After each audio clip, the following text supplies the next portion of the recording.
अस्सलामुअलैकुम जी, कैसे हैं आप सब? उम्मीद करती हूँ आप सब बखैरियत वाफ़ियत होंगे। अल्हम्दुलिल्लाह। आज मैं फिर आप लोगों के लिए लेकर आ गई हूँ मलिक सफदर हयात की डायरी से। अ, रावी तो यही हैं मलिक सफदर हयात, लेकिन इसको तहरीर किया है अब्दुल क़य्यूम शाद ने। क्योंकि हमारे मलिक साहब राइटर नहीं थे, तो वो अपने अल्फाजों में अपनी कहानियाँ लिखा करते थे। तो मलिक सफदर हयात साहब की जो कहानियाँ हैं, उनमें की बहुत सारी कहानियाँ अब्दुल क़य्यूम शाद साहब ने कहानी की शक्ल में तहरीर की है। तो चलिए आ जाते हैं जुनूनी मलिक सफदर हयात साहब की डायरी से। लेकिन पहले लाइक। चलिए, इन सफ़हात पर मेरी याददाश्तें पढ़ने के बाद एक रिसाले के नुमाइंदे मेरा इंटरव्यू लेने पहुंच गए। रस्मी गुफ्तगू के बाद बोले, आप अंदर के आदमी हैं, एक बात बताएं, पुलिस के महकमे से रिश्वत कैसे ख़त्म हो सकती है? मैंने हंसकर कहा, बहुत आसान तरीका है, आप रिश्वत देना बंद कर दें, हुकूमत के हर महकमे से रिश्वत ख़त्म हो जाएगी।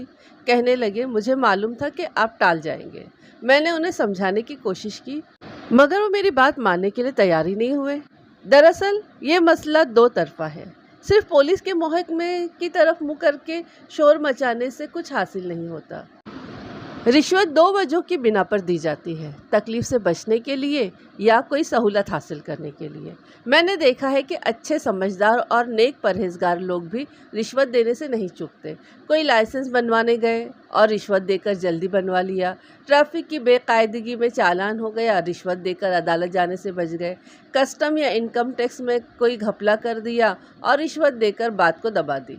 ऐसी बेशुमार छोटी छोटी बातें हैं जिनका जिक्र किया जाए तो बात लंबी हो जाएगी। आप गौर करें कि सरकारी एहलकार को रिश्वत पेश करने वालों में मुजरिमों की तादाद बहुत कम होती है, ज़्यादातर आम शहरी होते हैं, और ये लोग जब अपने दोस्तों में बैठते हैं तो बड़े फ़ख्र से बताते हैं कि किस तरह उन्होंने रिश्वत देकर चुटकियों में काम करवा लिया। इसलिए मेरा मशवरा है कि थोड़ी सी तकलीफ़ बर्दाश्त कर लें, काम में ताख़ीर गवारा कर लें, लेकिन रिश्वत न दें। रिश्वत पर तवक्कुल न करें, अल्लाह पर तवक्कुल करें।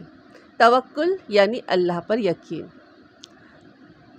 पुलिस वालों के मुतालिक एक आम ख्याल पाया जाता है कि ये लोग बहुत संगदिल होते हैं। ऐसी बात नहीं है, लेकिन एक बात ज़रूर कहूँगा कि नर्म दिल आदमी पुलिस के महकमे में नहीं चल सकता। बाज़ औक़ात पुलिस वालों को ऐसे लोगों को भी गिरफ़्तार करना पड़ता है जिन्हें गिरफ़्तार करते हुए उन्हें अफसोस होता है, लेकिन फ़र्ज़ के सामने जज्बात को दबाना पड़ता है। आज मैं आपको एक ऐसा ही वाक़या सुनाना चाहता हूँ जिसमें मुझे मुजरिम को गिरफ़्तार करते वक्त वाकई दुख हुआ था। वो सर्दियों के दिन थे। रात के तकरीबन 10 बजे मुझे एक कत्ल की इत्तला मिली। मैं एक एएसआई और चंद सिपाहियों को साथ लेकर वक़्वा पर पहुंच गया। कत्ल महकमा अनार के एक एसडीओ के घर में हुआ था। हम उसका नाम मुश्ताक फ़र्ज कर लेते हैं। वो एक खुशगुफ्तार और सेहतमंद आदमी था। उम्र 35-40 के लगभग रही होगी और कद तकरीबन 5 फीट 7 इंच था। उसके कद को जहन में रखें, आगे कुछ और उसका जिक्र आएगा। मुश्ताक हुसैन के 2 बच्चे थे, एक लड़की थी और एक लड़का। दोनों 10 साल से कम उम्र के थे। लड़की गालबन बड़ी थी, उसकी उम्र 8 या 9 साल के करीब होगी। ये 30-32 साल पुराना वाक़या है। इस हिसाब से उस लड़की की उम्र अब 40 साल के लगभग हो चुकी होगी। दोनों बच्चे बहुत प्यारे और तमीज़दार थे। मुश्ताक हुसैन की बीवी हमीदा बानो उससे 4-5 साल छोटी लगती थी। उसके नुकुश तीखे थे और वह एक खूबसूरत और होशियार खातून नज़र आती थी। उसका कद अपने शौहर के बराबर ही था, मुमकिन है 1-8 इंच कम हो। लाश बैठक में पड़ी थी। वो एक मर्द की लाश थी। उसने कोरे लट्ठे की शलवार और मैली सी कमीज़ पहन रखी थी। मैंने अंदाज़ा लगाया कि उसकी उम्र 35-36 बरस के करीब थी। शेव बड़ा हुआ था, बाल गर्द आलूद और उलझे हुए, और मूछें छोटी छोटी थी। उसका कद 6 फीट से निकलता हुआ और जिस्म दुबला था। उसकी मौत सर पर लगने वाली चोट से वाक़ई हुई थी।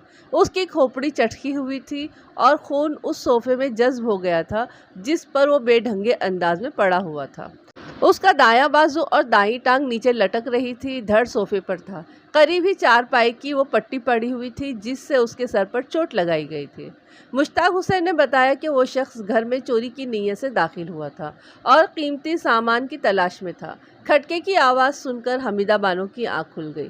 اس نے اپنے شوہر کو جگایا اور شوہر نے بیٹھک میں جانے سے پہلے بیوی کے کہنے پر احتیاطاً چارپائی کی پٹی ہاتھ میں لے لی اور دبے قدموں بیٹھک میں پہنچ گیا۔ چور نے اس پر حملہ کرنے کی کوشش کی اور اس نے اپنے بچاؤ میں، اپنے دفاع میں چور پر پٹی سے وار کر دیا۔ مکان میں کل 5 کمرے تھے۔ ارد گرد 4 دیواری بنی ہوئی تھی۔ سامنے برآمدہ تھا اور بیٹھک داہنی طرف تھی۔ بیٹھک کا ایک دروازہ برآمدے میں کھلتا تھا اور 2 اندرونی کمروں میں۔ اس کا سائز تقریباً 15x12 فٹ تھا۔ فرش پر دری بچھی ہوئی تھی اور سامنے والی دیوار کے ساتھ ایک شوکیس رکھا ہوا تھا جس میں چینی کے برتن اور بچوں کے کھلونے سجے ہوئے تھے۔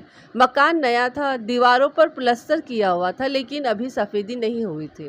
شوکیس کے عین اوپر ایک دیواری کلاک لگا ہوا تھا۔ جب میں وقوع پر پہنچا تو مشتاق حسین اور اس کی بیوی ساتھ والے کمرے میں میرا انتظار کر رہے تھے۔ اگرچہ کمرے میں انگیٹھی جل رہی تھی لیکن حمیدہ بانو نمایاں طور پر کانپ رہی تھی۔ مشتاق حسین بھی گھبرایا ہوا تھا لیکن بدحواس نہیں تھا۔ رپورٹ تیار کرنے سے پہلے میں نے آس پاس رہنے والے چند معتبر افراد کو گواہی کے لیے بلا لیا۔ ضابطے کی کارروائی مکمل کرنے کے بعد میں نے مشتاق حسین سے پوچھا، تم لوگ عام طور پر کتنے بجے سو جاتے ہو؟ زیادہ سے زیادہ 9 بجے، اس نے جواب دیا۔ سونے سے پہلے گھر کے سارے دروازے کون بند کرتا ہے؟ کبھی میں کر دیتا ہوں اور کبھی میری بیوی۔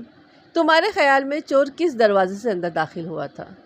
جی یہ تو مجھے پتہ نہیں، ہو سکتا ہے کوئی دروازہ کھلا رہ گیا ہو۔ جب ہم باتیں کر رہے تھے تو مشتاق حسین کے دونوں بچے دروازے میں آ کر کھڑے ہو گئے تھے۔ وہ بہت سہمے ہوئے تھے۔ ان میں سے ایک نے کہا، امی ہمیں ڈر لگ رہا ہے۔ ان کے حلیے سے معلوم ہوتا تھا کہ وہ نیند سے بیدار ہوئے تھے۔ حمیدہ بانو اٹھی اور انہیں لے کر اندر چلی گئی۔ ذرا سوچ کر بتاؤ، جب تم بیدار ہونے کے بعد بیٹھک میں گئے تو کیا صورتحال پیش آئی؟ چور اندر کیا کر رہا تھا؟ تم نے اسے للکارا تھا یا خاموشی سے اسے جا لیا تھا؟ میں نے اسے للکارا نہیں تھا، مشتاق حسین نے جواب دیا۔ میں دبے پاؤں اندر داخل ہوا لیکن چور نے شاید میری قدموں کی آہٹ سن لی۔ اس نے مجھ پر حملہ کرنے کی کوشش کی۔ میں نے اندھیرے میں اس پر وار کر دیا۔ میں اسے قتل نہیں کرنا چاہتا تھا لیکن جب میں نے بتی جلائی تو وہ مر چکا تھا۔ مشتاق حسین کے بیان کا یہ حصہ مجھے مشکوک معلوم ہو رہا تھا۔ میں نے محسوس کیا کہ وہ کچھ چھپانے کی کوشش کر رہا تھا۔ کوئی چور گھر والوں سے الجھنا پسند نہیں کرتا۔ اگر اسے پتہ چل جائے کہ گھر والے جاگ گئے ہیں تو وہ فوراً بھاگنے کی کوشش کرتا ہے، خصوصاً جب وہ اکیلا اور غیر مسلح ہو۔ چور کا طریقہ کار بلی کی طرح ہوتا ہے۔ جس طرح رات کو بلی باورچی خانے میں گھس جائے تو ایک لمحے کی بھی آہٹ سن کر وہاں سے بھاگ جاتی ہے، اسی طرح چور بھی بھاگ جاتا ہے۔ بلی ہی کی طرح چور بھی اس وقت حملہ کرتا ہے جب وہ گھر جاتا ہے اور فرار کی کوئی راہ نظر نہیں آتی۔ میں یہ بات ماننے کے لیے تیار نہیں تھا کہ مقتول نے مشتاق حسین پر حملہ کیا تھا۔ مجھے خیال آیا کہ شاید وہ اس بات سے خائف تھا کہ اس پر قتل کا مقدمہ نہ بن جائے۔ عادی چوروں کے بارے میں ایک بات اور یاد رکھنا چاہیے کہ یہ لوگ کبھی رات کے پہلے پہر میں واردات نہیں کرتے۔ یہ عموماً صبح کے 2 بجے سے 4 بجے کے درمیان کارروائی کرتے ہیں۔ یہ ایک ایسا ہی وقت ہے جب ہر بندہ بشر گہری نیند میں سویا ہوتا ہے۔ کیا تم اس شخص کو جانتے ہو؟ میں نے مشتاق حسین سے پوچھا۔ میں؟ وہ چونک کر بولا، نہیں میں اسے نہیں جانتا۔ میں نے سوچا ممکن ہے وہ اس کے پاس کام کر چکا ہو یا اس کے کسی ملازم کا جاننے والا ہو۔ تم نے اسے کبھی دیکھا بھی نہیں؟ نہیں کبھی نہیں دیکھا، اس نے زور دے کر کہا۔ میں نے ایک اور پہلو پر قیاس آرائی کرتے ہوئے کہا، تم محکمہ انہار میں سب ڈویژنل آفیسر، ہو سکتا ہے اس نے کبھی تمہاری ماتحتی میں کام کیا ہو، کوئی مزدوری وغیرہ کی ہو اور کسی بات پر تم سے ناراض ہو، تم نے اس کی مزدوری روک لی ہو یا ڈانٹ ڈپٹ کی ہو اور آج یہ انتقام لینے تمہارے گھر میں داخل ہوا ہو۔ ہم لوگ ٹھیکیداروں کے ذریعے کام کرواتے ہیں، اس لیے ڈانٹ ڈپٹ یا مزدوری روکنے کا سوال ہی پیدا نہیں ہوتا۔ جو لوگ ہمارے محکمے کے باقاعدہ ملازم ہیں ان سب کو میں بڑی اچھی طرح جانتا ہوں۔ اتنے میں ASI میر باش کمرے میں آیا اور سیلوٹ مارنے کے بعد بولا، جناب مقتول کی جیب سے یہ سامان برآمد ہوا ہے۔ اس نے میلے کچیلے رومال میں کچھ نقدی وغیرہ میرے سامنے کی۔ اس کو ابھی وہیں پر رکھو، میں نے کہا۔ जनाब, इसको ज़रा मुलाहजा तो फरमा ले, उसने इसरार किया। देखते नहीं मैं पूछगछ कर रहा हूँ, मैंने गुस्से से कहा। उस कूड़े को ले जाओ मेरे सामने से। लेकिन मीरबाश अपनी जगह से एक इंच भी नहीं हिला। बोला, जनाब, इसमें 2 10 रुपए वाले नोट, एक 5 रुपए वाला नोट, 3 2 रुपए वाले नोट। उस ज़माने में 2 रुपए वाले नोट चलते थे। एक अठन्नी, एक 2 अन्नी, एक रुमाल, एक पासिंग शो का पैकेट, एक माचिस, 2 चाबियाँ और एक किसी मुश्ताक हुसैन नामी शख्स का पता। ये सुनते ही मुश्ताक हुसैन का रंग सफ़ेद पड़ गया। मेरा पता? वो पता कैंची सिगरेट के पैकेट की पुष्ट पर लिखा हुआ था और मुश्ताक हुसैन का ही पता था। मैंने पूछा, क्या तुम बता सकते हो कि इस शख्स की जेब में तुम्हारा पता कैसे आया? मैं क्या बता सकता हूँ जी, कोई भी शख्स मेरा पता अपनी जेब में डाल सकता है। फिर वो सोचते हुए बोला, हो सकता है ये शख्स मुलाजमत के सिलसिले में मुझसे मिलना चाहता हो। रात के 10 बजे? मैंने हैरानी से कहा। इस चीज़ ने मेरे दिल में मज़ीद शुकूक पैदा कर दिए। मैंने एक बार फिर मकतूल का मुआयना किया। चोट की नोयत का बारीकी से जायज़ा लेने पर एक अजीब बात सामने आई। ज़र्ब दाहिनी तरफ से लगाई गई थी। उसका निशान दाहिनी कनपट्टी से होता हुआ सर के वस्त तक चला गया था। इसमें अजीब बात ये थी कि एक शख्स जिसका कद 5 फीट 7 इंच हो, किसी ऐसे शख्स के सर के वस्त में चोट नहीं लगा सकता जिसका कद उससे 6 इंच बड़ा हो। सोफे पर मकतूल की हालत ये जाहिर करती थी कि उस पर उस वक्त हमला हुआ है, उस वक्त चोट लगाई गई है जब वो बैठा हुआ था। चोट की नौयत भी इस मफरूज़े की तस्दीक करती थी कि किसी ने दाहिनी तरफ से अचानक अंदर आकर उस पर ज़र्ब लगाई थी। सोफे की दाहिनी तरफ एक दरवाज़ा था जो अंदर की तरफ खुलता था। सवाल ये पैदा होता था कि मकतूल वहाँ बैठा क्या कर रहा था। मैंने मुश्ताक हुसैन से कहा कि मैं उसकी बीवी से बात करना चाहता हूँ। वो अंदर गया और फ़ौरन ही घबराया हुआ वापस आ गया। उसकी बीवी बेहोश हो गई थी। अंदर से बच्चों के रोने की आवाज़ें आ रही थी। मैंने मुश्ताक हुसैन से कहा कि वो अंदर जाकर बच्चों को तसल्लियाँ दे और मीरबाश को डॉक्टर के पास भेज दिया। मुश्ताक हुसैन की पोजीशन खासी मशकूक थी। उसकी गिरफ्तारी का जवाज़ मौजूद था, लेकिन मैंने उसकी बीवी और बच्चों की हालत के पेश नज़र उसे गिरफ्तार नहीं किया। ताहम मैंने उसे ताकीद कर दी कि वो शहर छोड़कर न जाए। सबसे पहला मरहला मकतूल की शनाख्त का था। मैंने उसकी चंद तस्वीरें बनवा ली और अपने आदमियों से कहा कि इसके बारे में पता करें, लेकिन 2 रोज़ तक कोई भी लाश लेने नहीं आया। लिहाजा लाश को तजहीज़ व तकफीन के लिए एक मजहबी अदारे की सुपुर्द कर दिया गया। तीसरे रोज़ मैं मुश्ताक हुसैन की बीवी का बयान लेने गया तो पता चला कि वो बच्चों को साथ लेकर मैके चली गई है। उसका मैका लाहौर में था, जो वहाँ से तकरीबन 90 मील के फासले पर था। मैंने और मेरे आदमियों ने सैकड़ों अफराद को मकतूल की तस्वीरें दिखाईं, लेकिन कोई भी उसे पहचान न सका, जिससे मैंने अंदाज़ा लगाया कि वो शख्स कोई अजनबी था और किसी और इलाके से आया था। ये फैसला करने के बाद हमने होटलों, सिगरेट की दुकानों और टी स्टॉलों से मालूम करना शुरू किया। रेलवे स्टेशन के करीब एक खोखे वाले ने उसकी तस्वीर पहचान ली। उसके खोखे पर चाय और केक, पेस्ट्री के अलावा सिगरेट भी मिल जाते थे। उसने बताया कि मकतूल उसके खोखे से सिगरेट का पैकेट खरीदता था और कभी कभार चाय भी पीता था। मेरे सवालों के जवाब देते हुए उसने कहा कि मकतूल ने तकरीबन 2 हफ्ते से उसके खोखे पर आना जाना शुरू किया था। वो उसका नाम और ठिकाना नहीं जानता था। उसकी बातों से अंदाज़ा होता था कि वो कोई परदेसी था और किसी होटल में ठहरा हुआ था। उसने ये नहीं बताया कि वो किस मकसद के लिए वहाँ आया था। चंद रोज़ के अंदर हमने इस छोटे से शहर के तमाम होटलों को खंगाल डाला, लेकिन उस परदेसी मकतूल का कुछ पता नहीं चल सका। एक बात ये बताना भूल गया कि मुश्ताक हुसैन ने अगले रोज़ ज़मानत कब्ल अज़ गिरफ्तारी मंजूर करवा ली थी, इसलिए हम उस पर हाथ नहीं डाल सके। अगर मकतूल वाकई चोरी की नीयत से उस घर में दाखिल हुआ था तो उसके खिलाफ कोई केस नहीं बन सकता था, लेकिन उसके बयान और ज़र्ब की नोयत ने मुझे उलझन में डाल दिया था। ताहम ये बात मुश्ताक हुसैन को मुल्ज़िम करार देने के लिए काफ़ी नहीं थी। तकरीबन 3 हफ्ते बाद मैं रेलवे स्टेशन वाली सड़क पर से गुजर रहा था तो मुझे एक दीवार के साथ चंद चारपाइयाँ खड़ी दिखाई दी। वो एक सरायनुमा होटल था। वहाँ रुपए 8 आने में सोने के लिए चारपाई मिल जाती थी। मुझे ख्याल आया कि शायद मकतूल इस सराय में ठहरा हो। ये सोचकर मैं होटल के अंदर चला गया। होटल क्या था, एक नीम पुख्ता बैरक सी थी जिसके ऊपर सरकंडे की छत पड़ी हुई थी। होटल का मालिक एक कवील जस्सा और सुर्ख व सफ़ेद चेहरे वाला काबुली था। उसका नाम सवाब गुल या सौलब गुल था। तकरीबन उम्र 50 बरस के लगभग रही होगी। चेहरे पर छोटी छोटी सी दाढ़ी थी। बिस्मिल्लाह बिस्मिल्लाह, सवाब गुल ने मुझे देखते ही कहा और उठकर सलाम करने के लिए आगे बढ़ा। उसने जल्दी से एक चारपाई पर धुली हुई चादर मेरे बैठने के लिए बिछा दी। क्या पियेंगे जनाब, कोई ठंडा मुंडा या चाय माए? कुछ नहीं, मैंने कहा। मैं इधर से गुजर रहा था, सोचा एक बात पूछता चलूं। 100 बातें पूछो जी, हम नौकर किसका है? ओ अलका, मलिक साहब के लिए गरम गरम चाय लेकर आओ, स्पेशल वाला। बर्तन वर्तन अच्छी तरह से साफ कर लेना।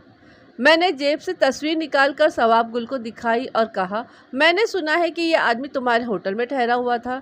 तस्वीर देखकर उसके चेहरे पर हल्का सा तरद्दुद नमूदार हुआ, जो फौरन ही गायब हो गया। बोला, इसको क्या हो गया है जी, क्या ये बीमार है? ये मर चुका है, मैंने कहा। किसी ने उसे कत्ल कर दिया है। सवाब गुल ने दोनों हाथ उठा दिए, शायद मरने वाले के लिए दुआएं मग़फ़िरत कर रहा था।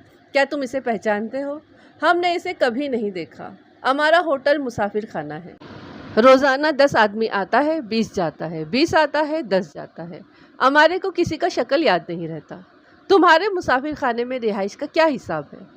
खुदा तुम्हारा भला करे। हमने मुसाफिरों के आराम के लिए चारपाई मारपाई डाल दिया है। गर्मी के मौसम में हम एक रात का 8 आना लेता है, सर्दी के मौसम में 1.25 रुपया लेता है, क्योंकि सर्दी के मौसम में चारपाई के साथ लिहाफ भी देता है। हमारे को कुछ फ़ायदा नहीं, सब गरीब मुसाफिरों का आराम के लिए है। सवाब गुल से कोई बात काम की मालूम नहीं हुई। थोड़ी देर बाद मैं उठकर बाहर निकल गया। कुछ दूर जाने के बाद मैंने महसूस किया कि एक लड़का मेरे पीछे आ रहा है। मैंने मुड़कर देखा तो यूँ लगा जैसे वो कुछ कहना चाहता है, लेकिन मुझे अपनी तरफ मुतवज्जा पाकर वो कुछ घबरा गया और वापस मुड़ने लगा। मैंने उसे आवाज़ देकर रोक लिया। उस लड़के को मैंने सवाब गुल के होटल में देखा था।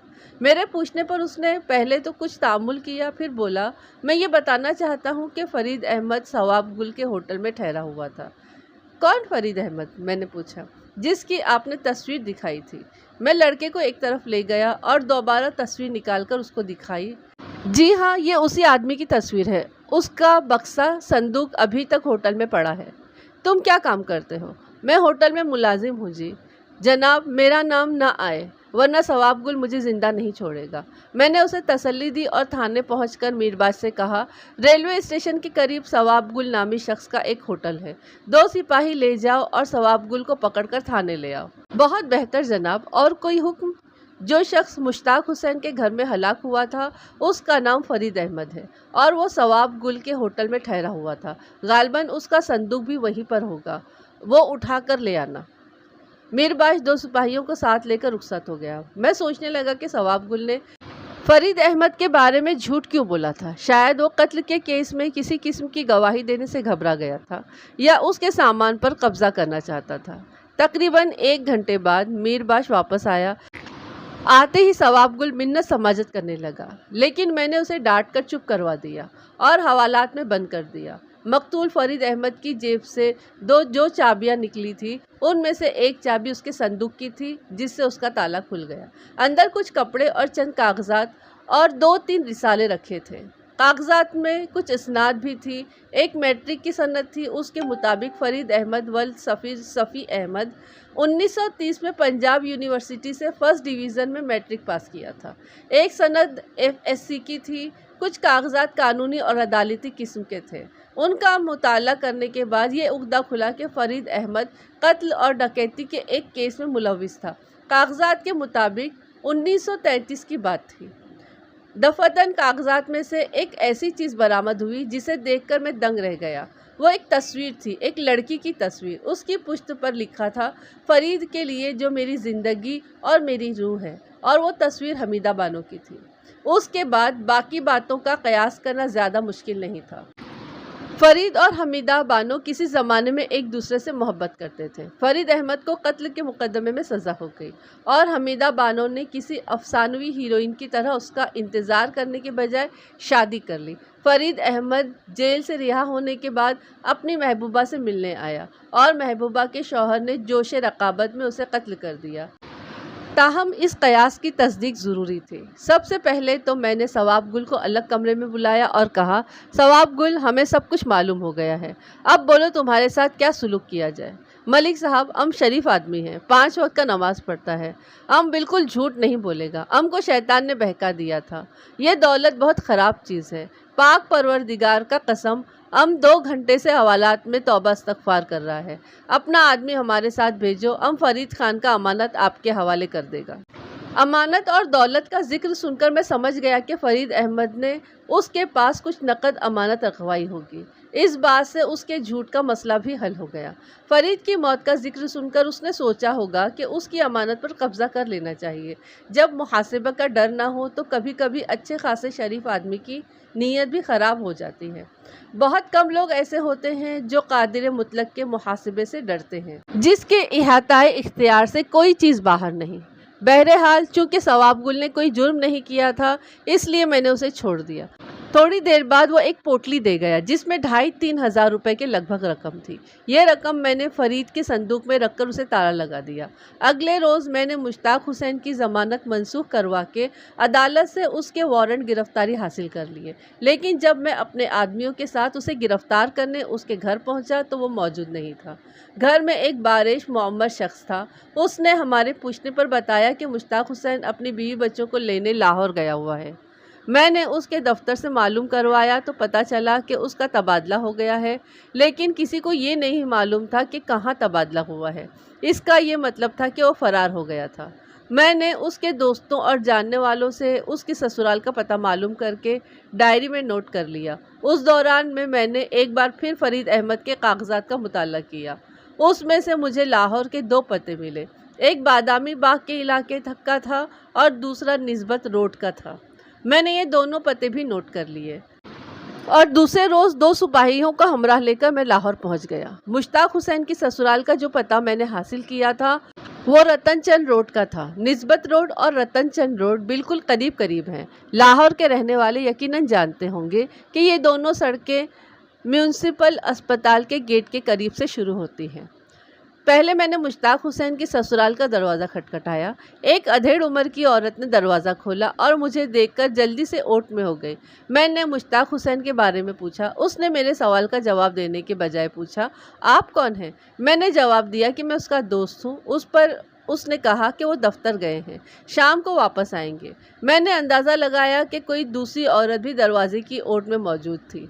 दोनों आपस में खुसर पुसर करने लगी। मैंने दफ्तर के बारे में पूछा तो उसने कहा कि उसे दफ्तर का इल्म नहीं। मैं जाने का इरादा कर ही रहा था कि एक बच्चा दरवाजे में नमूदार हुआ। मैंने उसे फ़ौरन पहचान लिया। वो मुश्ताक हुसैन का बेटा था। मेरा ख़याल है कि उसने मुझे नहीं पहचाना क्योंकि उस वक्त मैं सादा लिबास में था। मैंने एक सिपाही को मकान की निगरानी के लिए गली में मुतय्यन कर दिया और ख़ुद रतन चंद रोड पर फरीद अहमद के पते पर पहुंच गया। एक 13-14 साल लड़की ने दरवाज़ा खोला। मैंने पूछा, बेटी यहाँ कोई फरीद अहमद रहते हैं? जी वो कहीं गए हुए हैं। फिर वो मुझे ठहरने का कहकर अंदर चली गई। अंदर से किसी मर्द की आवाज़ सुनाई दी। लड़की ने मर्द से कहा, अब्बू कोई साहब मामू का पूछ रहे हैं।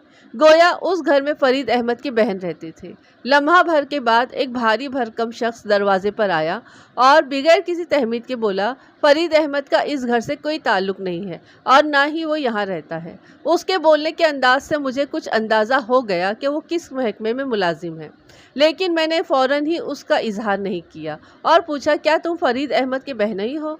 ओ मियाँ, तुम मेरी बात नहीं समझे? कह तो दिया कि हमारा फरीद अहमद से कोई ताल्लुक़ नहीं है। मुझे हंसी आ गई क्योंकि मैं अपनी ही बरादरी के एक शख्स से बात कर रहा था। मैंने नरमी से कहा, अच्छा तुम्हारा कोई ताल्लुक़ नहीं है फरीद अहमद से? क्या तुम्हारी बीवी भी यही समझती है? बहन भाई का रिश्ता तो इतना कच्चा नहीं होता। जा उसकी बहन को दरवाजे पर भेज दो। तब उसने गौर से मेरी तरफ देखा, फिर बोला, माफ़ी चाहता हूँ जनाब, आप?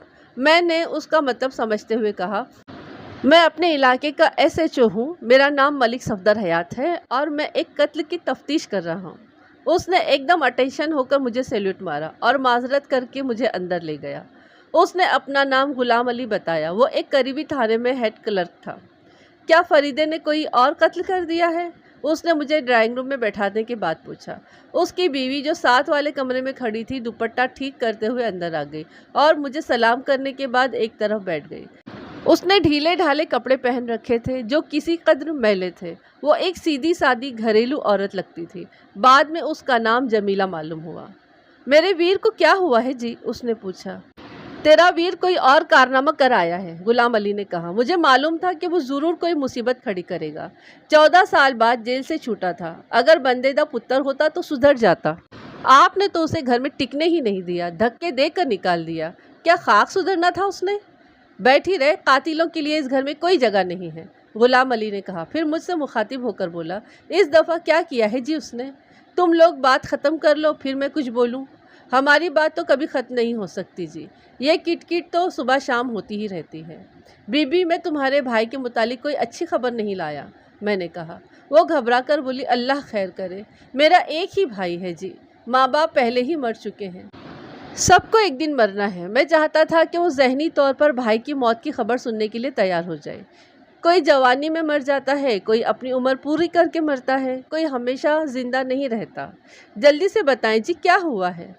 फरीद अहमद को किसी ने कत्ल कर दिया है। ये सुनते ही उसने रोना पीटना शुरू कर दिया। उसकी 2 बेटियां और 1 बेटा भी कमरे में आ गए। लड़कियां भी रोने लगी।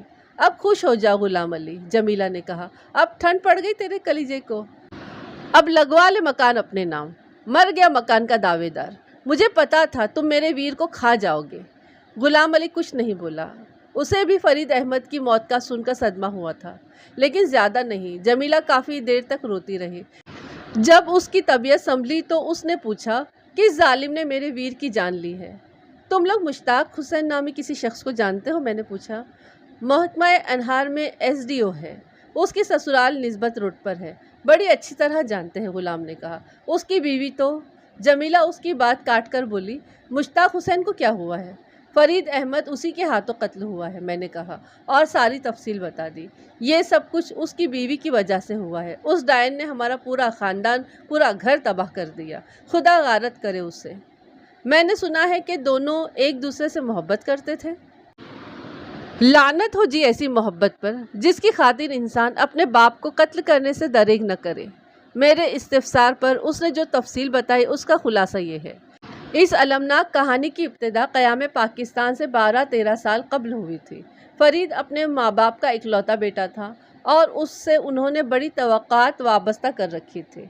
हमीदा बानो और वो एक ही कॉलेज में पढ़ते थे। हमीदा उससे 2 साल पीछे थी और बकौल जमीला एक आवारा लड़की थी। उसने उसके भाई पर डोरे डालना शुरू कर दिए और बिलाखिर फरीद को अपने जाल में फंसा लिया। ये एक औरत के एक दूसरी औरत के बारे में तासुरात थे। मैं इस बात से मुत्तफिक नहीं हूँ। चूँकि दोनों आकिल व बालिग थे, इसलिए बराबर के ज़िम्मेदार थे। मोहब्बत में बहुत कशिश होती है। इस मामले में मुखालिफत जितनी सख्त हो, मोहब्बत में उतनी ही शिद्दत पैदा हो जाती है। बहरहाल मुख्तसर किस्सा ये कि दोनों में जुनून की हद तक मोहब्बत हो गई। घर वालों की शदीद मुखालफत के बावजूद इनकी मोहब्बत में कोई फ़र्क नहीं आया। उसका नतीजा ये निकला कि दोनों पढ़ाई से गाफिल रहने लगे।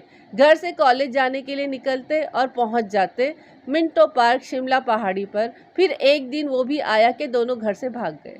माँ बाप को चूँकि सारी बात का इल्म था, इसलिए उन्होंने बदनामी के डर से कोई रिपोर्ट दर्ज नहीं कराई। तकरीबन 15-20 रोज़ के बाद फरीद वापस आ गया। जमीला ने कहा, अगर वो अकेला वापस आता तो शायद अम्मी अब्बा उसे माफ़ भी कर देते, लेकिन वो हमीदा को भी साथ लेकर आया था। वो शाम का वक्त था और अब्बा अभी दुकान से वापस नहीं आए थे। घर में मेरे और अम्मी के सिवा और कोई नहीं था। मैं फरीद से 3 साल छोटी थी। फरीद अम्मी से बात करने की बहुत कोशिश करता रहा, लेकिन वो उसकी कोई बात सुनने पर तैयार नहीं थी। उनका कहना था कि पहले हमीदा को घर छोड़ाओ, फिर वो उसकी कोई बात सुनेंगी। फरीद हमीदा को लेकर कमरे में घुस गया और दरवाज़ा बंद कर लिया। यह देखकर अम्मी गुस्से से भर गई। उन्होंने चीख कर कहा, जब तक ये आवारा लड़की यहाँ रहेगी, मैं इस घर में कदम नहीं रखूँगी। फिर उन्होंने बुर्का पहना, मुझे साथ लिया और मुमानी के घर पहुँच गई। वहाँ से उन्होंने किसी को दुकान पर भेजकर अब्बा को घर बुला लिया और उन्हें सारी बात सुनाई। मेरे अब्बा यूँ तो बहुत ठंडे मिजाज के आदमी थे, लेकिन जब उन्हें गुस्सा आता तो फिर वो किसी के काबू में नहीं आते थे। अम्मी की बात सुनकर वो सख्त तैश में आ गए। उन्होंने कहा, इस कमीने ने अपने आप को क्या समझ रखा है, मैं दोनों को कत्ल कर दूंगा।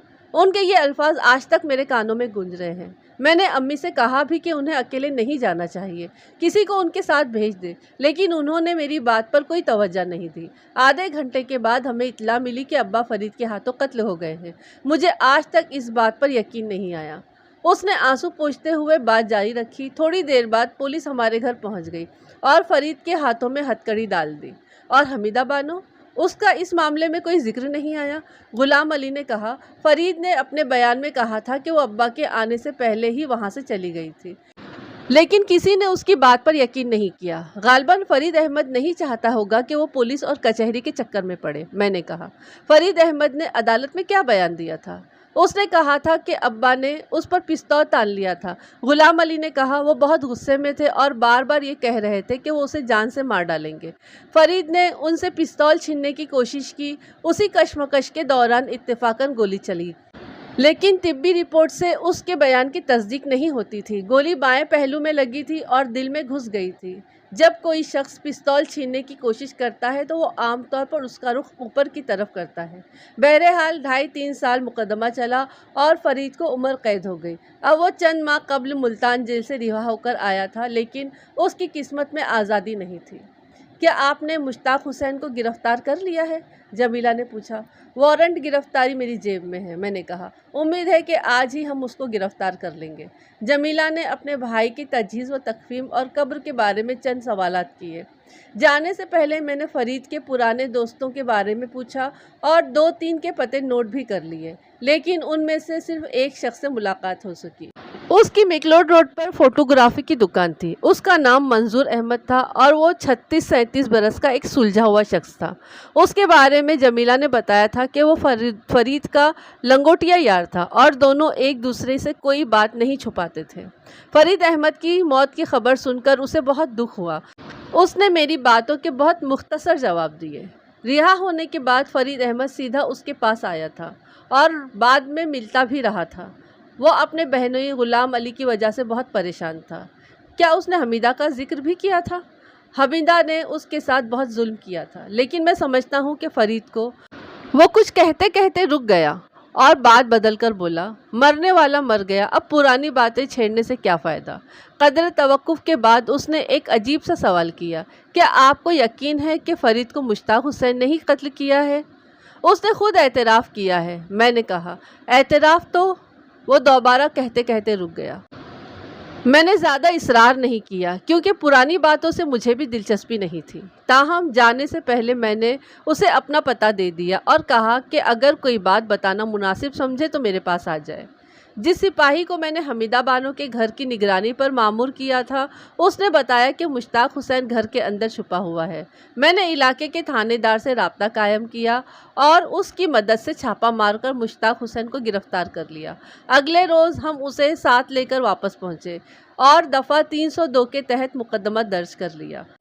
مشتاق حسین کو اس بات کا علم نہیں تھا کہ ہمیں فرید احمد اور حمیدہ بانو کی پرانی کہانی معلوم ہو چکی ہے۔ ضابطے کی کارروائی مکمل کرنے کے بعد میں نے اسے علیحدہ کمرے میں بلایا اور کہا، فرید احمد کے بارے میں تم کیا جانتے ہو؟ میرا سوال سن کر وہ ایک دم چونک گیا، پھر سنبھل کر بولا، کون فرید احمد؟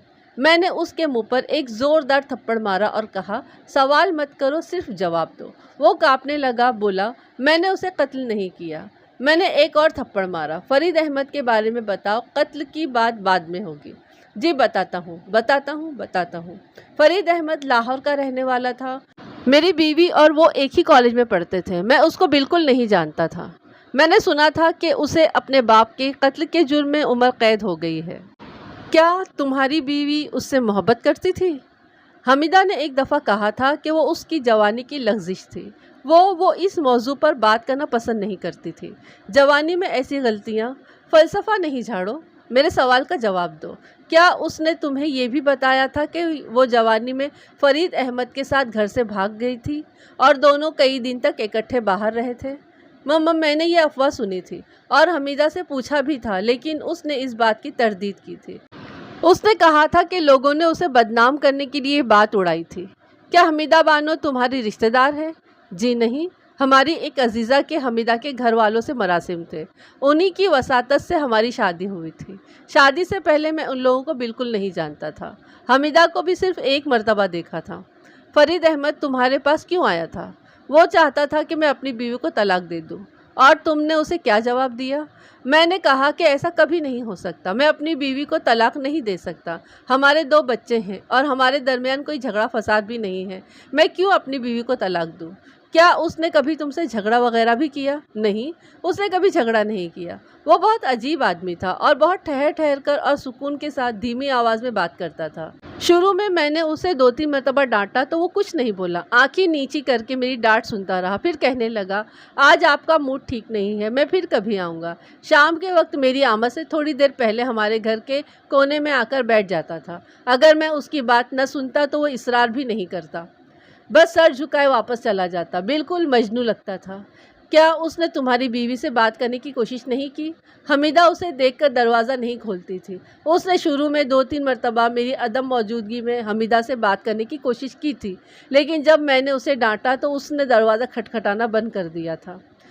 یہاں تک پوچھنے کے بعد ایک ہنگامی کیس کی وجہ سے مجھے سوالات کا سلسلہ ملتوی کرنا پڑا تھا۔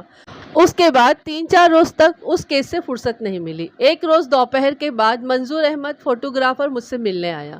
وہ سیدھا لاہور سے آیا تھا۔ اس کے چہرے اور لباس پر گرد جمی ہوئی تھی۔ میں نے اس کی خیریت پوچھی اور بیٹھنے کے لیے کرسی پیش کی۔ رسمی باتوں کے بعد اس نے کہا، ملک صاحب، لاہور سے صرف آپ سے ملنے آیا ہوں۔ اگر آپ کے پاس فرصت ہو تو چند باتیں عرض کرنا چاہتا ہوں۔ میں مصروف تو بہت تھا، لیکن وہ 90 میل کا سفر طے کر کے آیا تھا اور یقیناً کوئی اہم بات بتانا چاہتا تھا، لہٰذا میں نے کہا، بڑی خوشی ہوئی کہ آپ اتنی دور سے مجھ سے ملنے آئے ہیں۔ میں ہماتن گوش ہوں۔ ملک صاحب، آپ سے ملاقات کے بعد میں فرید احمد کے متعلق بہت سوچتا رہا ہوں اور 2 دفعہ میں نے فرید کو خواب میں دیکھا ہے۔ وہ مجھے مخاطب کر کے کہتا ہے، منظور، اب حمیدہ کی باری ہے۔ ملک صاحب، میں اپنے ذہن پر بڑا بوجھ محسوس کر رہا ہوں اور آج وہ بوجھ میں ہلکا کرنے آیا ہوں۔ سب سے پہلی بات تو میں آپ کو یہ بتانا چاہتا ہوں کہ فرید نے اپنے باپ کو قتل نہیں کیا تھا۔ اس نے اپنی محبوبہ کو بچانے کے لیے اپنی زندگی کے 14 سال جیل کے نذر کر دیے۔ تمہارا مطلب ہے فرید کے باپ کو حمیدہ نے قتل کیا تھا؟ جی ہاں، فرید نے یہ بات مجھے جیل سے رہا ہونے کے بعد بتائی تھی۔ جیل سے رہا ہونے کے بعد جب وہ پہلی بار مجھ سے ملا تھا تو کہنے لگا، منظور، آج میں بہت خوش ہوں۔ میں نے کہا، جیل سے رہا ہونے کے بعد ہر شخص خوش ہوتا ہے۔ میں بھی تمہاری رہائی پر خوش ہوں۔ وہ کہنے لگا، بات یہ نہیں ہے، مجھے جیل سے رہا ہونے کی اتنی خوشی نہیں ہے، اصل خوشی اس بات کی ہے میں نے اپنی محبوبہ کے بدلے جیل کاٹی ہے۔ میں اس کی بات سن کر حیران ہوا اور وضاحت چاہی۔ تب اس نے بتایا کہ اس کے والد پر حمیدہ نے گولی چلائی تھی۔ اس کے پاس پستول کہاں سے آیا؟ میں نے پوچھا۔ پستول فرید کے والد ہی لے کر آئے تھے۔ اگر فرید ان سے پستول نہ چھین لیتا تو شاید وہ دونوں کو قتل کر دیتے۔ فرید نے ان سے پستول چھین کر حمیدہ کو دے دیا اور کہا کہ اسے باہر لے جائے، لیکن اس نے باہر جانے کے بجائے اس کے والد پر گولی چلا دی۔ یہ دیکھ کر فرید نے حمیدہ کو گھر بھیج دیا اور سارا الزام اپنے سر لے لیا۔ واقعی اس شخص نے بہت بڑی قربانی دی تھی، میں نے کہا۔ حمیدہ بانو نے اس کی قدر نہیں کی۔ ایک بات اس سے بھی زیادہ حیرت انگیز بلکہ افسوسناک ہے، منظور احمد نے کہا۔ حمیدہ بانو فرید احمد کی بیوی تھی۔ بیوی؟ میں نے حیرانی سے کہا۔ جی ہاں، دونوں نے گھر جانے سے 2 روز پہلے شادی کر لی تھی۔ گھر سے بھاگ کر جانے کا مشورہ حمیدہ بانو نے ہی دیا تھا۔ فرید اس پر تیار نہیں تھا، لیکن حمیدہ کے اصرار پر اسے ماننا ہی پڑا، کیونکہ حمیدہ کے گھر والے اس کی شادی کرنے پر تلے ہوئے تھے۔ فرید نے مجھ سے مشورہ کیا تو میں نے بھی اسے اس حرکت سے منع کیا، لیکن ایک دن وہ اچانک حمیدہ کے ساتھ ہمارے گھر پہنچ گیا۔ دونوں ممبئی جانے کا پروگرام بنا کر گھر سے نکلے تھے۔ میں نے سوچا اگر یہ ممبئی چلے گئے تو دونوں تباہ ہو جائیں گے۔ حمیدہ کا خیال تھا کہ وہ اداکاری بہت اچھی کر لیتی ہے، اس لیے اسے فلموں میں کام مل جائے گا۔ میں نے اپنی والدہ کو اعتماد میں لیا اور دونوں کو اپنے گھر میں رکھ لیا۔ پہلے تو میں یہ کوشش کرتا رہا کہ وہ کسی طرح گھر جانے پر واپس تیار ہو جائیں۔ جب میں اس میں کامیابی حاصل نہیں کر سکا تو میں نے ان سے کہا کہ وہ پہلے شادی کر لیں، اس کے بعد جہاں دل چاہے چلے جائیں۔ بہرحال انہوں نے یہ بات مان لی۔ اس کے 2 یا 3 روز بعد وہ حمیدہ کو لے کر اپنے گھر چلا گیا۔ اس کا خیال تھا کہ گھر والے اس کی حماقت کو چند ہفتوں کے اندر بھول جائیں گے اور اس کی بیوی کو قبول کر لیں گے، لیکن وہاں اسے بات کرنے کا موقع ہی نہیں ملا۔ شادی کے وقت میں بھی موجود تھا۔ یہ ان کا نکاح نامہ ہے۔ اس شادی کا میرے سوا آج تک کسی کو علم نہیں ہو سکا۔ اس نے 16-17 سال پرانا نکاح نامہ نکال کر میرے سامنے رکھ دیا۔ میں نے نکاح نامے کا جائزہ لینے کے بعد کہا، کیا حمیدہ نے بعد میں فرید سے طلاق حاصل کر لی تھی؟ उसने किसी को बताया ही नहीं था, लिहाजा तलाक और खुला का सवाल ही पैदा नहीं होता था। जब तक फरीदकोट लखपत जेल में रहा, वक्तन फ़ौक़्तन मैं उससे मिलने जाता रहता था। शुरू में 2-4 मरतबा हमीदा भी उससे मिलने गई थी। फरीद ने उससे कहा था कि अगर वो दोबारा शादी करना चाहे तो वो उसे तलाक लिख कर दे देगा, लेकिन हमीदा ने सख्ती से इनकार कर दिया था और कहा था कि वो सारी उम्र उसका इंतज़ार करेगी। लेकिन 5-6 साल बाद वो सब कुछ भूल गई और उसने घर वालों के कहने पर शादी कर ली। फरीद अहमद ने ये बात मालूम करने के बाद क्या रद्द-ए-अमल ज़ाहिर किया था। फरीद बहुत मस्तुल अस्त किस्म का आदमी था। जेल से रिहा होने के बाद उसकी तबीयत में अजीब सी गहराई पैदा हो गई थी। जब मैंने हमीदा की शादी के बारे में बताया तो वो चुप सा हो गया। देर तक सर झुकाए बैठा रहा, फिर बोला, उसने अच्छा नहीं किया लेकिन बुरा भी नहीं किया। इतने लंबे अरसे तक भूखा प्यासा रहना आसान काम नहीं होता। मैंने पूछा, तुम्हारा अब क्या इरादा है? तो बोला, महबूब के दर पर जाऊंगा, रहम की अपील करूंगा। अगर अपील मंजूर न हुई तो उसके दर की खाक बन जाऊंगा। और फिर वो वाकई महबूब के दर की खाक बन गया। मलिक साहब, फरीद बहुत मजलूम इंसान था। मुझे अफसोस है कि मैं उसके लिए कुछ नहीं कर सका। यहाँ से मैं सीधा उसकी कब्र पर जाऊँगा और फातिहा पढ़ूँगा। कुछ देर और बातें करने के बाद उसने सलाम किया और उठकर रुखसत हो गया। मैं कुछ ज़रूरी कामों से फारिग होकर मुश्ताक हुसैन के घर पहुँच गया। उसकी बीवी मुश्ताक हुसैन की गिरफ्तारी के दूसरे रोज़ वहाँ आ गई थी। इस वक्त वो घर में अकेली थी। बच्चे गालिबन स्कूल गए हुए थे। उसने मुझे बैठक में बैठाया और मेरे मना करने के बावजूद चाय बनाकर ले आई। मैंने उससे कहा कि क्योंकि वो अकेली है इसलिए बेशक किसी पड़ोसन को बुला ले। उस पर वो मुस्कुराकर बोली, अब आप इतने डरावने भी नहीं हैं। लेकिन मैं उसकी मुस्कुराहट में शामिल नहीं हुआ। हमीदा बीबी, मैं तुमसे कुछ सवालात करने आया हूँ, मैंने संजीदगी से कहा, और मुझे उम्मीद है कि तुम मेरा और अपना वक्त ज़ाया नहीं करोगी। बहुत अच्छा जी, पूछें। वो मेरे सामने सोफे पर बैठ गई। उसके चेहरे पर महबूब की मौत और शौहर की गिरफ्तारी का कोई मलाल नज़र नहीं आता था। वो उन लोगों में से मालूम होती थी जिन्हें अपने सिवा दुनिया की किसी भी चीज़ की परवाह नहीं होती। तुम फरीद अहमद को कब से जानती हो? मैंने पूछा। उसके चेहरे पर हल्की सी घबराहट नमूदार हुई। बोली, कौन फरीद अहमद? जो इस बैठक में कत्ल हुआ था। आप उस चोर की बात कर रहे हैं? मेरा जी चाहा कि उसके बाल पकड़कर 2-4 थप्पड़ उसके मुंह पर लगा दूं, लेकिन मैंने अपने गुस्से को काबू में रखा। मैं तुमसे कह चुका हूं कि मेरा वक्त ज़ाया नहीं करना। मैंने कहा, हमें सब कुछ मालूम हो चुका है। अगर आपको मालूम हो चुका है तो फिर मुझसे क्यों पूछ रहे हो? उसने ढिठाई से कहा। हमें क्या मालूम था कि वो चोरी करने की नीयत से दाखिल हुआ था या किसी और मकसद के लिए? क्या तुम ये बात पसंद करोगी कि तुम्हें थाने ले जाकर पूछताछ की जाए? मैंने क्या कसूर किया है जो आप मुझे थाने ले जाएंगे? तुम्हारे जुर्म की फहरिस्त बहुत लंबी है, मैंने कहा, और तुम्हें मालूम होना चाहिए कि कानून से ताउन ना करना और किसी जुर्म की मालूमात को छुपाना भी जुर्म है। मैं फिर अपना सवाल दोहराता हूँ, तुम फरीद अहमद को कब से जानती हो? वो कुछ बेबस सी होकर बोली, बहुत अरसा हो गया, हम एक ही कॉलेज में पढ़ते थे। क्या तुम फरीद अहमद से मोहब्बत करती थी? ये बिल्कुल ज़ाती किस्म की बात है। क्या तुम फरीद के साथ घर से भाग गई थी? उसने हैरत से मेरी तरफ देखा, फिर बोली, फरीद मुझे सब्ज़ बार दिखाकर अपने साथ ले गया था, लेकिन मैं दूसरे ही दिन वापस आ गई थी। फरीद को सज़ाए कैद किस जुर्म में हुई थी? उसने अपने बाप को कत्ल कर दिया था। क्या तुम्हें यकीन है कि फरीद ने ही अपने बाप का कत्ल कर दिया था? मैंने खुद, वो कहते कहते चुप हो गई। मैंने उसे आंखें दिखाते हुए तहकुमाना लहजे में कहा, कत्ल तुमने किया था या फरीद ने? वो इस अचानक सवाल से घबरा गई। बोली, ये आपसे किसने कह दिया? मैं उठकर उसके सर पर खड़ा हो गया। यह मुझे फरीद अहमद ने बताया था। वो अपना तहरीरी बयान छोड़ गया है। मंजूर अहमद फोटोग्राफर उसके बयान का गवाह है। ओह मेरे खुदा, उसका पूरा जिस्म कांपने लगा। मम्मा, मुझे फरीद से ये उम्मीद नहीं थी। अगर तुम सब कुछ सच सच बता दोगी तो मैं बात को यहीं पर दबा दूंगा, वरना तुम पर कत्ल का केस बन जाएगा। मेरे यकीन दिलाने पर उसने इकबाल जुर्म कर लिया। बोली, वो सब कुछ अचानक हो गया था। फरीद के अब्बा पर जुनून सवार था। जब फरीद ने उनसे पिस्तौल छीनकर मुझे पकड़वा दिया तो उन्होंने उसका गला दबाना शुरू कर दिया। फरीद की आंखें बाहर को निकल पड़ी। जब मैंने गोली चलाई तो मैं बिल्कुल होश में नहीं थी। उस वक्त दोनों में से एक ज़रूर मर जाता। अगर मैं गोली न चलाती तो फरीद अपनी जान से हाथ धो बैठता था। क्या तुमने फरीद से शादी की थी? जज जी। میں نے نکاح نامہ نکال کر اس کے سامنے رکھ دیا۔ اس نے آنکھیں بند کر لی اور دونوں ہاتھ منہ پر رکھ لیے۔ میں دوبارہ صوفے پر بیٹھ گیا۔ ملک صاحب، عورت کبھی کبھی بہت بے بس اور مجبور ہو جاتی ہے۔ وہ اپنی مرضی سے کچھ نہیں کر سکتی۔ اس کے سرپرست اسے جدھر چاہیں ہانک کر لے جائے۔ میں تمہاری یہ بات ماننے کو تیار نہیں ہوں۔ کیا تمہارے سرپرستوں نے تم سے یہ کہا تھا کہ فرید احمد سے محبت کرو؟ کیا انہوں نے تمہیں گھر سے بھاگنے پر مجبور کیا تھا؟ لیکن اس کے بعد جو کچھ کیا انہوں نے ہی کیا۔ میں عجیب مصیبت میں پھنس گئی تھی۔ فرید کو عمر قید ہو گئی تھی۔ اگر میرے بس میں ہوتا تو میں زندگی بھر اس کے انتظار میں بیٹھی رہتی۔ میں نہ تو فرید سے طلاق مانگ سکتی تھی اور نہ ہی گھر والوں کو شادی کے بارے میں بتا سکتی تھی۔ جب میری شادی طے ہو گئی تھی تو میں بہت روئی تھی، کئی دن تک روتی رہی تھی۔ فرید تم سے ملا تھا؟ ہاں۔ میں اسے دیکھ کر دنگ رہ گئی تھی۔ میرا خیال تھا کہ وہ کبھی بھی جیل سے رہا نہیں ہوگا۔ اس نے مجھ سے کہا تھا کہ جو ہو چکا سو ہو چکا، وہ پچھلی غلطیوں کو بھول جائے گا۔ خدا بھی معاف کر دیتا ہے، انسان کو بھی چاہیے کہ معاف کر دے۔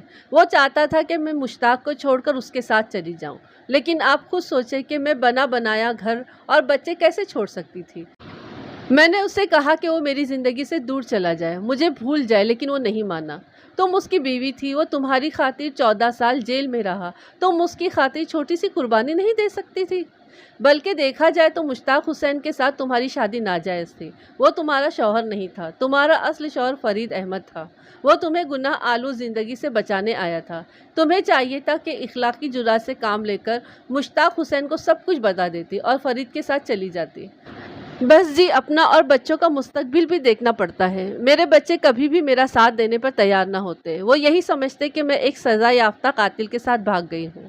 مجھے اس کی باتیں سن کر افسوس ہوا۔ اس کے دلائل کو وزنی نظر آتے تھے، لیکن ان کی بنیاد خود غرضی اور مصلحت پر قائم تھی۔ در حقیقت وہ فرید احمد اور اس کے گھرانے کی تباہی کی ذمہ دار تھی۔ وقوعہ والے روز کیا ہوا تھا؟ میں نے پوچھا۔ مجھے چور والا قصہ نہیں سنانا، اصل واقعہ جاننا چاہتا ہوں میں۔ وہ کچھ دیر سوچتی رہی، پھر بولی، فرید روزانہ ہمارے گھر کے سامنے آ کر بیٹھ جاتا تھا۔ اس روز مشتاق اسے سمجھانے کے لیے اندر لے آیا۔ میں سامنے نہیں گئی۔ دونوں میں کسی بات پر تلخ کلامی ہو گئی، پھر شاید ہاتھا پائی شروع ہو گئی۔ مشتاق نے پٹی اٹھا کر اس کے سر پر دے ماری، لیکن میں نے کچھ نہیں دیکھا، میں دوسرے کمرے میں تھی۔ چور والا قصہ کس نے گھڑا تھا؟ میرا خیال ہے یہ مشورہ مشتاق نے ہی دیا تھا۔ جھگڑے اور ہاتھا پائی والی بات قابل ہضم نہیں تھی۔ میں نے فرید احمد کے بارے میں یہ رائے قائم کی تھی کہ وہ ایک ٹھنڈے مزاج کا شخص تھا اور اس کے ساتھ ہاتھا پائی کی نوبت نہیں آ سکتی تھی۔ غالباً حمیدہ نے فرید سے ملنا جلنا شروع کر دیا تھا اور مشتاق حسین کو اس بات کا علم ہو گیا تھا۔ یہ بات زیادہ قرین قیاس معلوم ہوتی تھی، کیونکہ جب فرید احمد کے سر پر چوٹ ماری گئی تھی اس وقت وہ یقیناً بیٹھا ہوا تھا۔ جبھی چوٹ کا زیادہ دباؤ سر کے وسط میں تھا۔ نیز طبی رپورٹ میں کہا گیا تھا کہ مقتول کی غفلت میں چوٹ لگائی گئی تھی۔ اس کے جسم پر یا لباس پر ہاتھا پائی کا کوئی نشان نہیں پایا گیا تھا۔ یہ بھی ہو سکتا تھا کہ مشتاق حسین کو یہ بات معلوم ہو گئی ہو کہ حمیدہ فرید احمد کی منکوحہ ہے اور اس نے اپنے حریف سے چھٹکارا پانے کے لیے اسے قتل کر دیا ہو۔ میں نے مشتاق حسین سے سچ اگلوانے کے لیے تھوڑے سے جھوٹ کا سہارا لیا۔ میں نے اسے اپنے کمرے میں بلایا اور کہا، دیکھو مشتاق حسین، تمہاری بیوی نے جو بیان دیا ہے اس سے تمہارے خلاف قتل عمد کا کیس بنتا ہے۔ اس کے بیان کی موجودگی میں تمہیں پھانسی کی سزا ہو جائے گی۔ اس کا رنگ پیلا پڑ گیا، جیسے وہ برسوں کا بیمار ہو۔ میری بیوی نے کیا کہا ہے؟ اس نے پوچھا۔ اس نے بالکل نئی کہانی سنائی ہے۔ بقول اس کے تمہارے سونے کے بعد اس نے فرید احمد کو بیٹھک میں بلایا اور اس سے باتیں کرنے لگی، اور تم نے دبے پاؤں پیچھے سے آ کر فرید پر وار کر دیا۔ نہیں، ایسا نہیں بیان دے سکتی ہے وہ۔ اس نے ایسا ہی بیان دیا ہے، میں نے کہا، اور اس کے علاوہ میں تمہیں ایک حیرت انگیز بات بتانا چاہتا ہوں۔ اچانک وہ اپنا سینہ ملتے ہوئے بولا، میری طبیعت خراب ہو رہی ہے۔ اس نے دیوار کا سہارا لیا اور فرش پر بیٹھ گیا۔ میں نے ایک سپاہی کو بھیج کر ڈاکٹر کو بلایا، جس نے اس کو ایک انجیکشن لگایا اور کھانے کی دوا بھی دی۔ تھوڑی دیر بعد اس کی طبیعت سنبھل گئی، لیکن وہ اسی طرح پھٹی پھٹی نظروں سے چاروں طرف دیکھ رہا تھا، جیسے اس نے پہلی بار یہ دنیا دیکھی ہو۔ میں نے اسے کرسی پر بٹھا کر فرید احمد اور حمیدہ بانو کا نکاح نامہ دکھایا۔ یہ کیا چیز ہے؟ اس نے پوچھا۔ یہ نکاح نامہ ہے، میں نے کہا۔ حمیدہ بانو فرید احمد کی بیوی تھی۔ دونوں نے 17 سال پہلے شادی کی تھی۔ اوہ میرے خدا، یعنی میرے ساتھ دھوکہ کیا گیا تھا؟ دھوکہ حمیدہ نے کیا تھا۔ اس کے گھر والوں کو اس شادی کے بارے میں کوئی علم نہیں تھا۔ اور اب ذرا سنبھل کر بیٹھ جاؤ، میں ایک اور انکشاف کرنا چاہتا ہوں۔ تمہاری بیوی قاتلہ بھی ہے۔ اس نے فرید احمد کے والد کو قتل کیا تھا، لیکن فرید احمد نے یہ الزام اپنے سر لے لیا تھا۔ مشتاق حسین واقعی سنبھل کر بیٹھ گیا، بولا کیا آپ سچ کہہ رہے ہیں؟ ہاں، تمہاری بیوی اس قتل کا اعتراف کر چکی ہے۔ میں دوبارہ اپنا بیان لکھوانا چاہتا ہوں، مشتاق حسین نے کہا۔ میں نے دیکھا اس کے چہرے کی سرخی واپس آتی جا رہی تھی۔ میرا پہلا بیان بالکل بے بنیاد اور جھوٹا تھا۔ میں نے فرید احمد کو قتل نہیں کیا۔ مجھے تو اس پر ترس آنے لگا تھا۔ تو پھر کس نے قتل کیا اسے؟ میں نے پوچھا۔ میری بیوی نے، اس نے جواب دیا۔ اس نے جس یقین اور اعتماد سے یہ بات کہی تھی، اس سے اندازہ ہوتا تھا کہ وہ جھوٹ نہیں بول رہا ہے۔ میں نے اسے تفصیل بتانے کے لیے کہا۔ وقوعہ والے روز میں نے فرید احمد کو سمجھانے کے لیے اندر بلا لیا تھا۔ میرا خیال تھا کہ وہ نفسیاتی مریض ہے اور شاید سمجھانے سے واپس چلا جائے گا، لیکن جب میں نے اس سے باتیں کی تو اندازہ ہوا کہ وہ جنونی ضرور تھا لیکن نفسیاتی مریض نہیں۔ وہ بڑے صبر اور سکون سے میری باتیں سنتا رہا۔ جب میں رکتا تو وہ ایک ہی بات کہتا، مشتاق حسین، حمیدہ کو چھوڑ دو، اس میں تمہارا بھی بھلا ہے اور اس کا بھی۔ میں اس کی یہ بات سن سن کر تنگ آ گیا تھا۔ میں نے غصے سے کہا، میری سمجھ میں نہیں آتا کہ گھر اجاڑنے سے کسی کا بھلا کیسے ہو سکتا ہے؟ کیا تم پاگل ہو گئے ہو یا مجھے پاگل سمجھتے ہو؟ اس پر اس نے کہا کہ میرا خیال ہے کہ میں ہی پاگل ہو گیا ہوں۔ مجھے پہلے ہی دن حقیقت بیان کر دینا چاہیے تھی۔ خیر، اب بھی وقت نہیں گزرا۔ ذرا اطمینان سے میری بات سننا، جوش میں نہیں آنا۔ میں نے اور حمیدہ نے آج سے 17 سال قبل، لیکن اس سے آگے وہ کچھ نہیں کہہ سکا۔ میری بیوی ایک دم کمرے میں نمودار ہوئی۔ اس نے آتے ہی چارپائی کی پٹی سے اس کے سر پر وار کر دیا۔ اس بیچارے کو پتہ بھی نہیں چل سکا کہ اس کے سر پر کیا قیامت ٹوٹی تھی۔ میں آج تک حیران تھا کہ فرید احمد کون سی ایسی بات بتانا چاہتا تھا جس کی وجہ سے حمیدہ نے اسے زندگی سے محروم کر دیا۔ اگرچہ میں اتنا پکا سچا مسلمان نہیں ہوں، لیکن اگر مجھے پتہ چل جاتا کہ حمیدہ فرید کے ساتھ شادی کر چکی ہے تو بخدا میں اسے ایک دن بھی گھر میں نہ رکھتا۔ قدر توقف کے بعد اس نے پوچھا، کیا آپ حمیدہ کو گرفتار کر لیں گے؟ ہاں، یہ ہمارا فرض ہے، میں نے کہا۔ معاف کرنا اور سزا دینا عدالت کا کام ہے۔ البتہ تمہیں کل ضمانت پر رہا کر دیا جائے گا۔ ایک مہربانی کریں، اسے بچوں کے سامنے گرفتار نہ کریں۔ ٹھیک ہے، 11-12 بجے تک تمہاری ضمانت ہو جائے گی۔ تم بچوں کو لے کر کہیں ادھر ادھر چلے جانا، ہم 1 بجے اسے گرفتار کرنے آئیں گے۔ اگلے روز میں نے ایک سپاہی کی بیوی کو ساتھ لیا اور تانگے میں حمیدہ کے گھر پہنچ گیا۔ سپاہی کی بیوی کو تانگے میں انتظار کرنے کے لیے کہا اور خود جا کر دروازہ کھٹکھٹایا۔ حمیدہ نے پہلے ہی کھڑکی سے باہر دیکھا، پھر دروازہ کھول دیا اور مجھے اندر بلا کر بیٹھنے کے لیے کہا۔ تمہیں میرے ساتھ تھانے تک جانا پڑے گا، میں نے کہا۔ اس کا رنگ پیلا پڑ گیا۔ بولی، کیوں؟ وجہ وہیں چل کر بتائیں گے۔ اگر کوئی چادر وغیرہ لینا ہو تو لے لو۔ وہ سمجھ گئی کہ اس کا راز فاش ہو چکا ہے۔ اس نے مجھے 1 منٹ انتظار کرنے کے لیے کہا اور اندر چلی گئی۔ تھوڑی دیر بعد واپس آئی تو اس کے ہاتھوں میں زیورات کے چند ڈبے اور کچھ نقدی تھی۔ یہ سب چیزیں اس نے میرے قدموں میں رکھ دی اور ہاتھ جوڑ کر میرے سامنے کھڑی ہو گئی۔ منہ سے ایک لفظ بھی نہیں بولی۔ مجھے اس کی حالت دیکھ کر رحم آ گیا، لیکن میں اپنا فرض ادا کرنے پر مجبور تھا۔ میں نے اس سے کہا، بی بی، یہ سامان اندر رکھ دو اور میرے ساتھ چلنے کے لیے تیار ہو جاؤ۔ مجھ پر رحم کرے، اس نے ہولے سے کہا۔ میرے چھوٹے چھوٹے بچے ہیں، میں ان کے بغیر زندہ نہیں رہ سکتی۔ اس وقت میرے پاس یہی کچھ ہے، اس کے علاوہ جو کچھ بھی آپ کہیں گے میں اس کا انتظام کر دوں گی۔ خدا کے لیے مجھے تھانے نہ لے کر جائیں، میں مر جاؤں گی۔ میں نے زیورات اور نقدی اٹھا کر الماری میں رکھ دی اور کھڑکی سے اشارہ کر کے سپاہی کی بیوی کو اندر بلا لیا۔ اگرچہ حمیدہ کے ہاتھوں 2 آدمی قتل ہو چکے تھے اور وہ کسی نرمی کی مستحق نہیں تھی، لیکن اسے گرفتار کرتے ہوئے مجھے واقعی دکھ ہوا تھا۔ یہاں پر ہو جاتی ہے کہانی ختم۔ تو اب بات کرتے ہیں کہانی کے کرداروں کے بارے میں اور کہانی میں جو ہمیں سیکھ ملتی ہے اس کے بارے میں۔ سب سے پہلے آ جاتے ہیں رشوت پر، کیونکہ کہانی کی شروعات بھی رشوت سے ہوئی ہے اور اختتام بھی۔ تو رشوت تو سب سے بڑی لعنت ہے۔ یہ بات صحیح ہے کہ ہم اپنے کام نکالنے کے لیے پیسے دے کر کروا لیتے ہیں کام کہ جلدی ہو جائے گا، ہمیں زیادہ چکر لگانے کی یا زیادہ وقت دینے کی ضرورت نہیں پڑے گی۔ تو ملک صاحب نے صحیح کہا ہے کہ ہم ہی رشوت کو بڑھاوا دیتے ہیں، اور ویسے بھی رشوت جو ہے وہ بہت بڑی لعنت ہے۔ آپ صلی اللہ علیہ وسلم نے فرمایا ہے نا، لعن رسول اللہ صلی اللہ علیہ وسلم الراشی والمرتشی، ہے نا، آپ صلی اللہ علیہ وسلم نے لعنت فرمائی ہے رشوت لینے اور دینے والے پر۔ تو اب اس کے آگے تو کوئی بات ہی نہیں کر سکتے ہیں، یہی بات بہت بڑی بات ہے کیونکہ ہمارے نبی کی بات ہے۔ اور اب آ جاتے ہیں اس عورت پر، اس کے لیے اس آدمی نے اتنی بڑی قربانی دی اور وہ اس کی قربانی کو بھول کر اپنا نیا بسیرا بنا چکی، اور اسے اس بات کا احساس تک بھی نہیں تھا کہ ایک آدمی 14 سال تک اس کی وجہ سے جیل میں گیا، جیل میں رہا، اس نے اس کو بچا لیا اور خود جیل چلا گیا۔ اس کی بیوی تھی نا، وہ اس نے اپنی بیوی کو بچایا تھا، لیکن اس نے تو اس کو کچھ دنوں میں بھول بھال کر نیا شوہر تلاش لیا۔ اب نئے شوہر کو دوسری بار پھنسانے کے چکر میں تھی، وہ بیچارہ بھی اپنی بیوی کی محبت میں اس کا الزام اپنے سر پر لے رہا تھا، لیکن حقیقت تو حقیقت ہوتی ہے۔ ہمارے ملک صفدر حیات صاحب تو حقیقت تو زمین کے نیچے سے بھی کھود کر نکال لے کر آتے ہیں، تو پھر یہ تو اتنی کوئی بڑی بات نہیں تھی، ان کو ثبوت مل گئے تھے، نکاح نامہ مل گیا تھا۔ ہاں، اور کیا نام ہے اس بندے کا جس کو اس نے قتل کر دیا تھا، اس کا پہلا شوہر؟ ہاں، فرید احمد۔ فرید احمد کو اس نے اپنے ہاتھوں سے پھر قتل کر دیا اور اپنے شوہر کو پھر سولی پہ چڑھانے لگی تھی۔ مطلب یہ صرف اپنے آپ سے پیار کرتی تھی، اس کو کسی سے محبت نہیں تھی، اور اس کے شوہر کو تو پتہ ہی نہیں تھا کہ یہ پہلے ہی آلریڈی شادی شدہ ہے، ورنہ شاید وہ اس سے شادی نہ کرتا، اور اگر بعد میں پتہ چل جاتا تو شاید اس کو چھوڑ دیتا، لیکن اس نے ایک انسان کی جان لے لی۔ لیکن آخر میں جب ملک صاحب نے کہا کہ وہ ماں تھی، ممتا ہے اس میں، ان کو رحم آیا، لیکن کیا کر سکتے ہیں، اتنے بڑے جرم کے بعد تو گرفتار کرنا ضروری ہو جاتا ہے، ایسے کیسے چھوڑ سکتے؟ پھر وہ اب یہ قتل سے باہر نکل جائے گی، پھر کسی اور کو قتل کرے گی، اس کی تو پھر ہمت ہی بڑھتی چلی جائے گی۔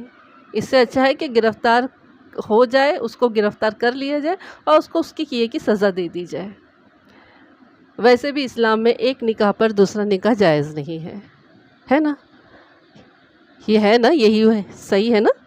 تو چلیے، آپ لوگ اپنی رائے بھی بھیجیے، کمنٹس لکھیے اور لائک کریے اور سبسکرائب کریے اور شیئر بھی کریے اپنے دوستوں میں، اپنے پہچان والوں میں، اپنے فیملیز میں۔ تو پھر ملتے ہیں کسی اگلی سی کہانی کے ساتھ، اور مجھے دعاؤں میں یاد رکھیے، اپنا خوب خیال رکھیے۔ السلام علیکم، اللہ حافظ۔